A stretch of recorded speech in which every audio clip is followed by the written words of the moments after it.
Look at this little finch that hit our window. It's so sad. It's still soft. It's just one of those fluke accidents, but I still love to want to conserve life and give Oaky different experiences.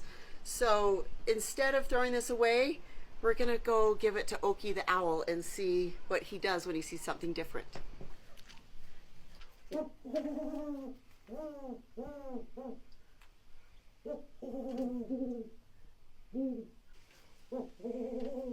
He gets really excited because he wants to come in the house, but let's see what he does.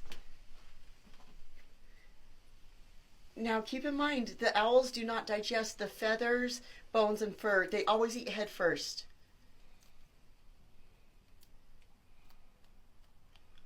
Oh my gosh.